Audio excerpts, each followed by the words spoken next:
வணக்கம். இது என்னும் எழுத்தும். இந்த வீடியோவில் நம்ம சென்டென்ஸை எப்படி பேட்டர்ன் பண்ணணும்னு பார்க்க போகிறோம். லாஸ்ட் வீடியோவில் சென்டென்ஸில் எது சப்ஜெக்ட் எது ப்ரெடிகேட்னு எப்படி ஐடென்டிஃபை பண்ணணும்னு பார்த்தோம் இல்லையா? பேசிக் சென்டென்ஸ் பேட்டர்ன் என்னென்ன அப்படின்றத ஃபஸ்ட்டு பார்த்துடலாம். SV, SVO, SVIODO, SVC, SVA, SVOC, SVOA, SVOCA, SVCA. இதில் எஸ் சப்ஜெக்டை டினோட் பண்ணுது, வி வேர்பையும், ஓ ஆப்ஜெக்டையும், ஐஓ இன்டைரக்ட் ஆப்ஜெக்டையும், டிஓ டிரெக்ட் ஆப்ஜெக்டையும், சி காம்ப்ளிமெண்ட்டையும், ஏ அட்ஜங்க்டையும் ரெப்ரசன்ட் பண்ணுது. நம்ம ஃபஸ்ட்டு பார்க்க போகிற டைப் எஸ்வி.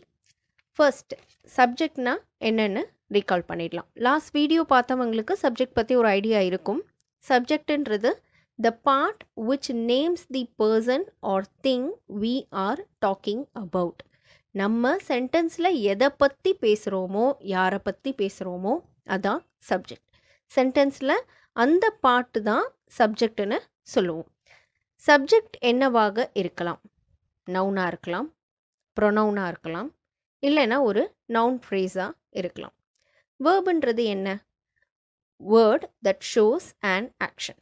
ஒரு வினை, அதாவது ஒரு செயலை குறிக்கும் சொற்களை வார்த்தைகளை நாம் வேர்புன்னு சொல்கிறோம். சென்டென்ஸில் வேர்ப் வெறுமன மெயின் வேர்ப் மட்டும் இருக்கலாம், அல்லது வெறும் ஆக்சிலரி வேர்ப் மட்டும் இருக்கலாம், அல்லது auxiliary verb and main verb ரெண்டுமே சேர்ந்து இருக்கலாம். இப்போ நமக்கு சப்ஜெக்ட் அண்ட் வேர்ப்னா என்னன்னு தெரிஞ்சிருச்சு இல்லையா? ஸோ எஸ்வி பேட்டர்னுக்கான எக்ஸாம்பிள் பார்க்கலாம். ஐ கோ. இதில் நாம் யாரை பற்றி பேசுகிறோம்? தன்னை பற்றி, ஐயை பற்றி பேசுகிறோம். அதாவது ஐ, நான், இது ஒரு ப்ரொனவுன். ஐன்றது ஒரு ப்ரொனவுன். அப்போது ஐன்றது நம்ம சப்ஜெக்ட். ஏன்னா நம்ம யாரை பற்றி பேசுகிறோமோ அவங்க தானே நமக்கு சப்ஜெக்ட். அப்போது ஐன்றது சப்ஜெக்ட். இதில் எது ஆக்ஷன் வேர்ட்? கோ. போகிறதுன்றது போ அப்படின்ற செயலை குறிக்குது. கோன்றது போ அப்படின்ற செயலை குறிக்குது. ஸோ கோன்றது இந்த இடத்துல வேர்ப். கோன்றது இந்த இடத்துல வெறும் மெயின் வேர்ப் மட்டும்தான் இருக்குது. இந்த சென்டென்ஸில் வெறும் மெயின் வேர்ப் மட்டும்தான் இருக்குது. ஏன்னா வேர்ப்ஸ் பார்க்கும்போது நம்ம பார்த்தோம் இல்லையா, மேலேயே பாருங்கள் பர்பிள் கலரில் இருக்குது. வேர்ப் ஒரு சென்டென்ஸில் வெறும் மெயின் வேர்ப் இருக்கலாம், இல்லை ஆக்சிலரி வேர்ப் மட்டும் இருக்கலாம், இல்லைனா main verb plus auxiliary verb இருக்கலாம்னு பார்த்தோம் இல்லையா. இந்த சென்டென்ஸில் வெறும் மெயின் வேர்ப் மட்டும் நமக்கு இருக்குது. ஸோ இந்த சென்டென்ஸில் ஐன்றது சப்ஜெக்ட், வின்றது வேர்ப். ஸோ அதனால் இது SV pattern. Next example. They are coming. இதில் நாம் யாரை பற்றி பேசுகிறோம்? தே, அவர்களை பற்றி பேசுகிறோம். அப்போது தேன்றது சப்ஜெக்ட், இதுவும் ஒரு ப்ரொனவுன். இதில் எது ஆக்ஷன் வேர்ட்? Are coming. பன்மையாக சொல்கிறாங்க, வருகிறார்கள் அப்படின்னு ப்ளூரலில் சொல்கிறாங்க. ஸோ இதில் ஆர்ன்றது ஆக்சிலரி வேர்ப், கம்மிங்ன்றது மெயின் வேர்ப். ஸோ ரெண்டுமே காமனாக வேர்ப். இந்த சென்டென்ஸில் உங்களுக்கு ஆக்சிலரி வேர்பும் இருக்குது, மெயின் வேர்ப் ரெண்டுமே இருக்குது. சரிங்களா? ஸோ இதில் தேன்றது எஸ்ஸு, ஆர் கம்மிங்ன்றது டோட்டலாக வேர்ப். அப்போது இது ஒரு எஸ்வி பேட்டர்ன். நெக்ஸ்ட் எக்ஸாம்பிள் பாருங்கள். Radha shawl be travelling. இதில் நாம் யாரை பற்றி பேசுகிறோம்? ராதா. ராதான்ற நவுனை பற்றி பேசுகிறோம். ஸோ ராதான்றது நமக்கு சப்ஜெக்ட். இதில் எது action word? Shall be travelling. ஷால்ன்றது மாடல் வேர்ப், பீன்றது பி ஃபார்ம் வேர்ப், ட்ராவலிங்ன்றது மெயின் வேர்ப். ஸோ இப்படியும் வேர்ப் இருக்கலாம், அதுக்காக தான் இந்த எக்ஸாம்பிள் உங்களுக்கு. ஸோ இதில் ராதான்ற நவுன் மட்டும் நம்மளோட சப்ஜெக்ட், ஷால் பி ட்ராவலிங்ன்றது நம்ம வேர்ப். ஸோ இது ரெண்டு மட்டும்தான் இருக்குது, சப்ஜெக்ட் வேர்ப் மட்டும்தான் இந்த சென்டென்ஸில் இருக்குது. ஸோ அதனால் இது எஸ்வி பேட்டர்னுக்கான example. Next example. The girl wearing red dress is coming. இதில் நம்ம யாரை பற்றி பேசுகிறோம்? The girl. அப்படியா? அப்படின்னா சாரி, ஒன்ஸ் அகெயின் அந்த சென்டென்ஸை ரீட் பண்ணி பாருங்கள். ஏன்னா இதே மாதிரி சென்டென்ஸ் சப்ஜெக்ட் ப்ரெடிகேட் பார்க்கும் பொழுது, அந்த வீடியோ பார்க்கும் பொழுது நம்ம பார்த்துருப்போம். அதில் நம்ம எது வேர்புன்றதை எக்ஸ்பிளைன் பண்ணியிருப்போம். ஸோ வேர்புக்கு முன்னாடி இருக்கிறது ஃபுல்லாகவே சப்ஜெக்ட். ஸோ அதுக்காக வியரிங் வேர்பு தானே அப்படின்னு கேட்கலாம். வெறும் வியரிங்னு தான் இருக்குது. இங்கே இருக்க ஐஎன்ஜி இருக்கனால நம்ம அதை கண்டினியூஸ் ஃபார்ம்னு எடுத்துக்கலாம். பட் அது ப்ரெசண்ட்டாக, பாஸ்ட்டாக, ஃப்யூச்சரானு சொல்கிறதுக்கு ஆக்சிலரி வேர்ப் வேணும் இல்லையா? இங்கே வியரிங் முன்னாடி ஆக்சிலரி வேர்ப் இல்லை. ஸோ இங்கே நம்மளோட வேர்பு பார்த்தீங்கன்னா இஸ் கம்மிங். நாம் இங்கே யாரை பற்றி பேசுகிறோம்? தி கேர்ள் வியரிங் ரெட் ட்ரெஸ்ஸை பற்றி பேசுகிறோம். ஒரு பொண்ணை பற்றி இல்லை. நம்ம என்ன பேசுகிறோம்? ரெட் ட்ரெஸ் போட்ட பொண்ணை பற்றி பேசுகிறோம். இது வந்து ஒரு நவுன் ஃப்ரேஸ். ஸோ சப்ஜெக்ட் ஏது? The girl wearing red dress. Verb வந்து இஸ் கம்மிங். இதில் இப்போ நம்ம பார்த்த எக்ஸாம்பிளில் பார்த்தீங்கன்னா மெயின் வேர்ப் வச்சு பார்த்துருப்போம். Auxiliary verb and main verb ரெண்டுமே சேர்ந்து எக்ஸாம்பிள் பார்த்துருப்போம் எஸ்வி பேட்டர்னில்.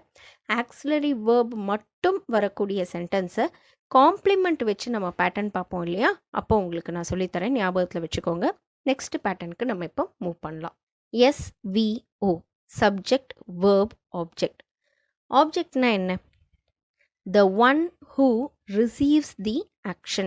சப்ஜெக்ட் செய்கிற செயல் எதை பாதிக்குதோ, எது அந்த செயலை ரிசீவ் பண்ணுதோ அதுதான் ஆப்ஜெக்ட். ஆப்ஜெக்ட் வாட் ஹோம் அப்படின்ற கேள்விக்கு பதிலாக வரும். எதை, யாரை அப்படின்ற கேள்விக்கு பதிலாக வரும். For example, I wrote a book. இங்கே நாம் எதை பற்றி பேசுகிறோம்? I. So I is our subject. எது action word? Wrote. So wrote is our verb. என்னுடைய எழுதக்கூடிய அந்த செயல், நான் தான் எழுதுறேன் இல்லையா? ஐ ரோட்டுன்னு தான் இருக்குது. அப்போ என்னுடைய அந்த எழுதக்கூடிய செயல் யார் ரிசீவ் பண்ணுறா? எது மேலே நான் எழுதுகிறேன்? Book. So book is our object. இப்போ புரியுதாப்பா எது ஆப்ஜெக்ட்ன்றது?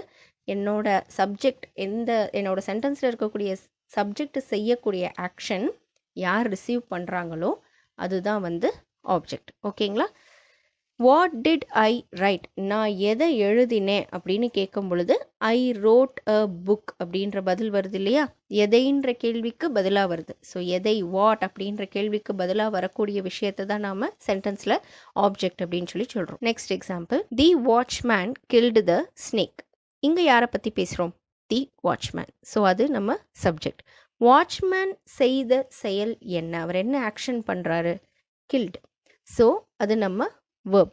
வாட்ச்மேன் எதை கொன்றார், யாரை கொன்றார் அப்படின்னு கேள்வி கேட்டோன்னா அதுக்கு என்ன பதிலாக வருது? பாம்பை கொன்றார். So the snake is our object. Watchman செய்யக்கூடிய செயலை யார் ரிசீவ் பண்ணுறா? அந்த செயல் யாரை பாதிக்குது? Snake. So snake is our object. Next pattern பார்ப்போமா? SVIODO. ஆப்ஜெக்டை இன்னும் டீப்பாக நம்ம ஸ்ப்ளிட் பண்ணால் 2 டைப்ஸ் இருக்குது. Indirect object and direct object. SVO டைப்பில் பார்த்த எல்லாமே டைரக்ட் ஆப்ஜெக்ட் தான். இப்போது இந்த பேட்டர்னுக்கான எக்ஸாம்பிள் பார்ப்போம். My sister gave me a watch. இதில் நம்ம யாரை பற்றி பேசுகிறோம்? எனது சகோதரி, மை சிஸ்டர். ஸோ அது நம்ம சப்ஜெக்ட். சிஸ்டர் என்ன செயல் செய்கிறா? கேவ், கொடுக்குறா. அது நம்ம வேர்ப். எதை கொடுக்குறா?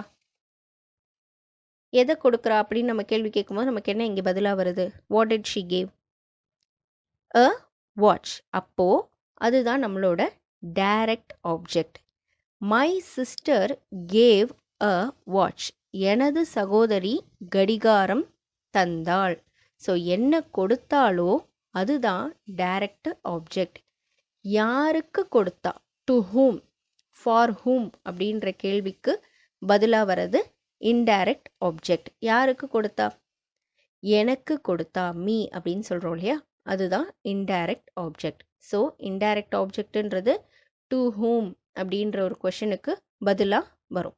Next example, I will write him a letter. இங்கே யாரை பற்றி பேசுகிறோம்? I. So I is our subject. I என்ன செயல் செய்யுது? வில் ரைட், எழுதுவேன். ஸோ வில் ரைட்டுன்றது நம்மளோட வேர்ப். என்ன எழுதுவேன்? வாட் அப்படின்ற கேள்விக்கு பதிலாக வர்றது என்னப்பா? மேலே உங்களுக்கு அது புரியணுன்றதுக்காக தான் ஒவ்வொரு ஸ்லைட்லேயும் மேலே நான் சப்ஜெக்ட், வேர்ப், ஆப்ஜெக்ட்டுக்கான அந்த எக்ஸ்ப்ளனேஷன் வச்சுருக்கேன். ஸோ உங்களுக்கு புரியலைன்னா மேலே ஒரு தடவை பார்த்துட்டு சொல்லுங்கள். வாட்டுன்ற கேள்விக்கு பதிலாக வரதை நம்ம என்னென்னு எடுத்துப்போம்? ஆப்ஜெக்ட்டுன்னு எடுத்துப்போம். ஸோ அப்போ இங்கே எது ஆப்ஜெக்ட்? அ லெட்டர். எதை எழுதுவேன், என்ன எழுதுவேன்றப்போ கடிதம், லெட்டர்னு வருதா? அப்போது லெட்டர்ன்றது நம்மளுடைய டைரக்ட் ஆப்ஜெக்ட். யாருக்கு எழுதுவேன், டு ஹூம் அப்படின்னு சொல்லும் பொழுது அவனுக்கு அப்படின்னு வருது இல்லையா? ஸோ அப்போ அதுதான் ஹிம்ன்றது நம்மளுடைய இன்டைரக்ட் ஆப்ஜெக்ட். நம்ம சப்ஜெக்ட் செய்கிற செயல் டைரக்டாக எதோட லிங்க் ஆகுதோ அது டைரக்ட் ஆப்ஜெக்ட். இதிலே பாருங்க, ஐ வில் ரைட் அ லெட்டர், நான் கடிதம் எழுதுவேன், அதுதான் முக்கியம். யாருக்கு எழுதுவேன் அப்படின்றது அது எக்ஸ்ட்ரா இன்ஃபர்மேஷன். ஸோ டைரக்டாக எதோட லிங்க் ஆகுதோ அதுதான் நமக்கு டைரக்ட் ஆப்ஜெக்ட். நெக்ஸ்ட் பேட்டர்ன் பார்க்கலாம். எஸ்விசி. இங்கே சின்றது காம்ப்ளிமெண்ட்டை குறிக்குது. It is a word or a group of words describe about the subject or object in the sentence. அது ஒரு வார்த்தையாக இருக்கலாம், இல்லை ஒரு வார்த்தைகளோட குரூப்ஸாக இருக்கலாம், நிறைய வார்த்தைகள் சேர்ந்ததாக இருக்கலாம். காம்ப்ளிமெண்ட் என்ன பண்ணும் அப்படின்னா சென்டென்ஸில் இருக்கக்கூடிய சப்ஜெக்டையோ இல்லை ஆப்ஜெக்டையோ பற்றி இன்னும் விவரிக்க பயன்படுத்தும் வார்த்தைகள், அதை பற்றி டிஸ்கிரைப் பண்ணுறதுக்காக யூஸ் பண்ணக்கூடிய வார்த்தைகளை தான் நாம் காம்ப்ளிமெண்ட் அப்படின்னு சொல்கிறோம். சப்ஜெக்டை விவரிக்க டிஸ்கிரைப் பண்ண யூஸ் பண்ணுற காம்ப்ளிமெண்ட்டை நம்ம சப்ஜெக்ட் காம்ப்ளிமெண்ட்னும், ஆப்ஜெக்டை டிஸ்கிரைப் பண்ண யூஸ் பண்ணக்கூடிய காம்ப்ளிமெண்ட்டை ஆப்ஜெக்ட் காம்ப்ளிமெண்ட்னும் சொல்கிறோம். முக்கியமான விஷயம் இதுதான், complement is needed to complete the sentence. ஒரு சென்டென்ஸில் காம்ப்ளிமெண்ட் இருக்குது அப்படின்னா அந்த காம்ப்ளிமெண்ட்டை ரிமூவ் பண்ணிட்டா அந்த சென்டென்ஸ் முழுமை பெறாது. எக்ஸாம்பிள் பார்த்தா உங்களுக்கு புரியும். Netaji is a freedom fighter. யாரை பற்றி பேசுகிறோம்? Netaji. So Netaji is our subject. SV pattern பார்க்கும்போது சொன்னேன் இல்லையா, ஆக்சிலரி வேர்ப் மட்டும் வரக்கூடிய சென்டென்ஸை காம்ப்ளிமெண்ட் சென்டென்ஸ் பார்க்கும்போது பார்க்கலான்னு, அதுக்கு இதுதான் எக்ஸாம்பிள். இதில் எது வேர்ப் இஸ், அது வெறும் ஆக்சிலரி வேர்ப். நெக்ஸ்ட், அ ஃப்ரீடம் ஃபைட்டர் அப்படின்றது காம்ப்ளிமெண்ட். ஏன் அப்படின்னா எஸ்விசி பேட்டர்னில் காம்ப்ளிமெண்ட்டுன்றது சப்ஜெக்டை பற்றி பேசும். ஸோ அது ஒரு சப்ஜெக்ட் காம்ப்ளிமெண்ட். பிகாஸ் நேதாஜின்ற சப்ஜெக்ட் யாருன்னு சொல்கிறோம், அ ஃப்ரீடம் ஃபைட்டர் அப்படின்னு சொல்கிறோம். இப்போது காம்ப்ளிமெண்ட்டாக இருக்கக்கூடிய அந்த ஃப்ரீடம் ஃபைட்டரை சென்டென்ஸ்லேருந்து எடுத்துடலாம். பாருங்கள், நேதாஜி இஸ் அப்படின்னு இருக்குது. சென்டென்ஸ் கம்ப்ளீட் ஆச்சா? இல்லை. ஸோ காம்ப்ளிமெண்ட்டை ரிமூவ் பண்ணால் சென்டென்ஸ் கம்ப்ளீட் ஆகாது. ப்ளஸ் காம்ப்ளிமெண்ட் எதை டிஸ்கிரைப் பண்ணுதோ, இங்கே எதை டிஸ்கிரைப் பண்ணுது? சப்ஜெக்டை டிஸ்கிரைப் பண்ணுது இல்லையா? ஸோ சப்ஜெக்டும் காம்ப்ளிமெண்ட்டும் சேம் திங் ஆர் பர்சனை தான் குறிக்கும். இங்கே நம்ம சப்ஜெக்டாக இருக்கக்கூடிய நேதாஜியும் காம்ப்ளிமெண்ட்டாக இருக்கக்கூடிய ஃப்ரீடம் ஃபைட்டர் ரெண்டுமே யாரை குறிக்குது? ஒரே பர்சனை தான். நேதாஜி தான் ஃப்ரீடம் ஃபைட்டர், நேதாஜி தான் நேதாஜியும். ஸோ சப்ஜெக்டை அது டிஸ்கிரைப் பண்ணுறனால காம்ப்ளிமெண்ட்டுன்னு சொல்கிறோம். காம்ப்ளிமெண்ட்டை சென்டென்ஸ்லேருந்து எடுத்துட்டோம் அப்படின்னா அந்த சென்டென்ஸ் கம்ப்ளீட் ஆகாது. நெக்ஸ்ட் எக்ஸாம்பிள் பாருங்கள். She was sad. இதில் எதை பற்றி பேசுகிறோம்? ஷீ. ஸோ அது நம்மளுடைய சப்ஜெக்ட். வேர்ப் எது? வாஸ். இதுவும் வெறும் ஆக்சிலரி வேர்ப் மட்டும் இருக்கக்கூடியது. சேடுன்றது காம்ப்ளிமெண்ட். காம்ப்ளிமெண்ட் ஷீ அப்படின்ற சப்ஜெக்டை டிஸ்கிரைப் பண்ணுது. ஸோ அது சப்ஜெக்ட் காம்ப்ளிமெண்ட். அவ எப்படி இருந்தா அப்படின்னு சொல்கிறோம், சோகமாக இருந்தாள். காம்ப்ளிமெண்ட்டை ரிமூவ் பண்ணி பார்க்கலாமா? ஷி வாஸ், என்ன அர்த்தம்? அவள் இருந்தாள். சென்டென்ஸ் கம்ப்ளீட் ஆச்சா? இல்லை. ஸோ சேட் அப்படின்றது காம்ப்ளிமெண்ட், இது சப்ஜெக்ட் காம்ப்ளிமெண்ட். இங்கேயும் ஷீ சேட் ரெண்டுமே சேம் பர்சனை தான் குறிக்குது. அவ தான் சோகமாக இருக்கா. ஸோ ஷீன்றது அவளை தான் குறிக்குது. சோகமாக இருக்கக்கூடிய அந்த செயலை செய்யக்கூடிய அந்த காம்ப்ளிமெண்ட்டு யாரை தான் குறிக்குது? அவ தான் சோகமாக இருக்கான்றது குறிக்குது. ஸோ சப்ஜெக்ட் காம்ப்ளிமெண்ட் ரெண்டுமே ஒரே ஆளை தான் குறிக்கும். நெக்ஸ்ட் பேட்டர்ன் பாருங்கள். எஸ்வி.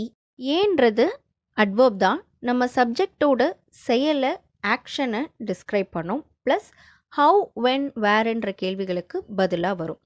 அட்ஜெக்டை ரிமூவ் பண்ணாலும் சென்டென்ஸ் மீனிங் கொடுக்கும். சில இடங்களில் காம்ப்ளிமெண்ட்டுக்கோ அட்ஜெக்ட்டுக்கோ குழப்பம். அப்போது இதை நீங்கள் ஞாபகம் வச்சுக்கணும். காம்ப்ளிமெண்ட்டை சென்டென்ஸ்லேருந்து ரிமூவ் பண்ணால் மீனிங் கொடுக்காது. அட்ஜெக்டை ரிமூவ் பண்ணாலும் அந்த ரிமைனிங் வேர்ட்ஸ் சென்டென்ஸை கம்ப்ளீட் பண்ணும், மீனிங் கொடுக்கும். ப்ளஸ் அட்ஜெக்ட் உங்களுக்கு ஹவு, வென், வேர்ன்ற கேள்விகளுக்கு மட்டுமே பதிலாக வரும். இப்போ எஸ்விஏ டைப்க்கான எக்ஸாம்பிள் பார்க்கலாம். He walked slowly. இங்கே எது சப்ஜெக்ட்? ஹீ. எது வேர்ப்? வாக்டு இல்லைங்களா? எப்படி நடந்தான்? ஸ்லோலி. ஸ்லோலின்றது அட்ஜெக்ட். எப்படி நடந்தான்? ஹவு அப்படின்ற கேள்விக்கு பதிலாக வரும். மெதுவாக, ஸ்லோலி அப்படின்னு சொல்கிறோம் இல்லையா? இப்போ ஸ்லோலியை ரிமூவ் பண்ணி பார்ப்போம். அட்ஜங்க்ட் ஹீ வாக்டு, அவன் நடந்தான். சென்டென்ஸ் கம்ப்ளீட் ஆகுதா? ஆகுது. அப்போது இது நமக்கு அட்ஜங்க்டை சென்டென்ஸ்லேருந்து ரிமூவ் பண்ணாலும் நமக்கு சென்டென்ஸ் கம்ப்ளீட் ஆகும். Next example, the teacher scolded angrily. இங்கே எது சப்ஜெக்ட்? The teacher. எது வேர்ப்? ஸ்கோல்டட், திட்டினார் அப்படின்னு சொல்கிறோம். எப்படி திட்டினார்? ஹவு, கோபமாக திட்டினார். அப்போது அது நம்மளுடைய அட்ஜங்க்ட். அட்ஜங்க்டை ரிமூவ் பண்ணி பார்த்தா சென்டென்ஸ் கம்ப்ளீட் ஆகுதா இல்லையான்றதை பார்ப்போமா? ஸோ ரிமூவ் பண்ணி பார்க்கலாம். தி டீச்சர் ஸ்கோல்டட், ஆசிரியர் திட்டினார். வாக்கியம் முழுமை பெறுதா? எஸ். ஸோ இது அட்ஜங்க்ட். ப்ளஸ் இதில் நீங்கள் கவனிக்க வேண்டிய விஷயம், அட்ஜங்க்டை ரிமூவ் பண்ணாலும் நமக்கு சென்டென்ஸ் கம்ப்ளீட் ஆகும். நெக்ஸ்ட் பாருங்கள், SVOC, subject verb object complement. இங்கே வர காம்ப்ளிமெண்ட் ஆப்ஜெக்டை டிஸ்கிரைப் பண்ணும். ஸோ ஆப்ஜெக்டை பற்றி சொல்லும் பொழுது இதை நாம் ஆப்ஜெக்ட் காம்ப்ளிமெண்ட் அப்படின்னு சொல்லி சொல்கிறோம். எக்ஸாம்பிள் பாருங்கள், he found the some difficult. என்ன அர்த்தம்? அவர் அந்த கணக்கை கடினமாக கண்டார். இதில் நாம் எதை பற்றி பேசுகிறோம்? ஹீ, அது நம்மளுடைய சப்ஜெக்ட். வேர்ப் எது? ஃபவுண்ட். ஆப்ஜெக்ட் எது? தி சம். ஏன்? எதை கடினமாக கண்டார் அப்படின்ற கேள்வி கேட்கும் பொழுது, வாட்ன்ற கேள்வி கேட்கும் பொழுது நமக்கு எது பதிலாக வருது? தி சம். ஸோ டிஃபிகல்ட்டுன்றது காம்ப்ளிமெண்ட். டிஃபிகல்ட்டின்னு இருந்தால் அது அட்ஜங்க்ட். டிஃபிகல்ட்டுன்னு இருக்கும் பொழுது அது காம்ப்ளிமெண்ட். நல்லா கவனிச்சுக்கணும். டிஃபிகல்ட் எதை டிஸ்கிரைப் பண்ணுது? ஆப்ஜெக்டாக இருக்கக்கூடிய தி சம்மை டிஸ்கிரைப் பண்ணுது. ஸோ அது ஆப்ஜெக்ட் காம்ப்ளிமெண்ட். கணக்கு கடினமாக இருந்தது அப்படின்னு சொல்லி சொல்கிறோம். அது ஆப்ஜெக்டை டிஸ்கிரைப் பண்ணுறனால அது ஆப்ஜெக்ட் காம்ப்ளிமெண்ட். இப்போ நம்ம காம்ப்ளிமெண்ட்டை ரிமூவ் பண்ணி பார்ப்போம். சென்டென்ஸ் முழுமை அடையுதா? இல்லை. அப்போது காம்ப்ளிமெண்ட் சென்டென்ஸை கம்ப்ளீட் பண்ணுறதுக்கு நமக்கு தேவை. இந்த டிஃப்ரென்ஸ் நீங்கள் புரிஞ்சுக்கணும், காம்ப்ளிமெண்ட்டுக்கும் அட்ஜங்க்ட்டுக்கும். நெக்ஸ்ட் எக்ஸாம்பிள் பார்ப்போம். He painted the wall red. இங்கே எது சப்ஜெக்ட்? ஹீ. எது வேர்ப்? பெயிண்டட். எது ஆப்ஜெக்ட்? தி வால். பெயிண்ட் அடிக்கிற ஆக்ஷனை யார் ரிசீவ் பண்ணுறா? தி வால். பிகாஸ் எதை பெயிண்ட் பண்ணார், எதை வண்ணம் அடித்தார் அப்படின்னு கேட்கும் பொழுது நமக்கு எது பதிலாக வருதுமா? தி வால். அப்போ அது நம்மளுடைய ஆப்ஜெக்ட். ரெட்டுன்றது காம்ப்ளிமெண்ட். ரெட்டு கலர் ஆப்ஜெக்டாக இருக்க வாலை டிஸ்கிரைப் பண்ணுறதுனால அது ஆப்ஜெக்ட் காம்ப்ளிமெண்ட். காம்ப்ளிமெண்ட்டை ரிமூவ் பண்ணி பார்க்கலாமா? ஹீ பெயிண்டட் த வால். அவர் சுவருக்கு வண்ணம் தீட்டினார். மேம், சென்டென்ஸ் கம்ப்ளீட் ஆகிடுச்சே, ஸோ இது அட்ஜங்க்ட் தானே அப்படின்னு நீங்கள் யோசிச்சா வெரி குட், கிளாஸை நல்லா ஃபாலோ பண்ணியிருக்கீங்க. பட் மேலே பாருங்கள், அட்ஜங்க்ட் எந்த கேள்விகளுக்கு பதிலாக வரும்? How, when, where. கொஷின் கேட்டு பார்ப்போமா? எப்படி வண்ணம் தீட்டினார்? ஹவு அப்படின்றதுக்கு ஃபாஸ்ட்லி, ஸ்லோலி, பியூட்டிஃபுல்லின்னு அங்கே இருந்தால் நமக்கு ப்ராப்ளம் இல்லை. அங்கே இருக்கிறது ஒரு கலர். ஸோ அதனால் ஹவுன்ற கேள்விக்கு நமக்கு பதில் இல்லை. நெக்ஸ்ட் வென், எப்பொழுது வண்ணம் தீட்டினார்? டைம் அங்கே மென்ஷன் ஆயிருக்கா? இல்லை. ஸோ அப்போ அந்த கேள்விக்கும் நமக்கு பதில் இல்லை. நெக்ஸ்ட் வேர், எங்கே வண்ணம் தீட்டினார்? ஏதாவது பிளேஸ் மென்ஷன் ஆயிருக்கா? அதுக்கும் ஆன்சர் அங்கே இல்லை. ஸோ அது அட்ஜங்க்ட் கிடையாது. உங்களுக்கு இப்படி டவுட்டு வந்தால் இந்த கொஷின்ஸை கேட்டு பாருங்கள். ஸோ அந்த சென்டென்ஸ் கம்ப்ளீட் பண்ணுறதுக்காக யூஸ் பண்ணியிருக்கக்கூடிய வார்த்தை ரெட், அது காம்ப்ளிமெண்ட். சரிங்களா? நெக்ஸ்ட் பேட்டர்ன் பார்ப்போம். SVOA.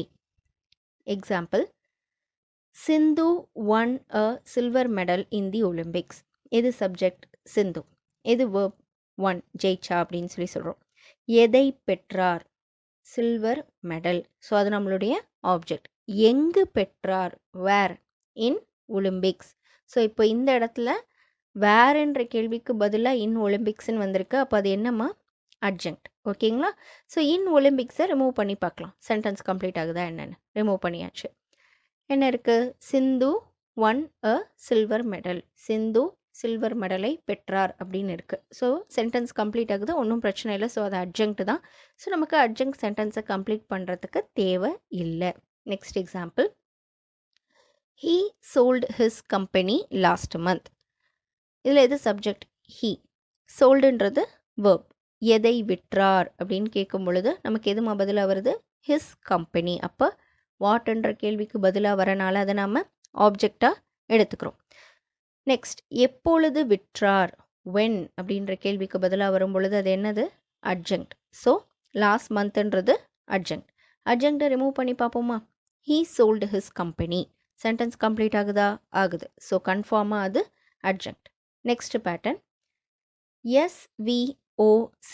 அதுக்கான எக்ஸாம்பிள் பார்க்கலாம்.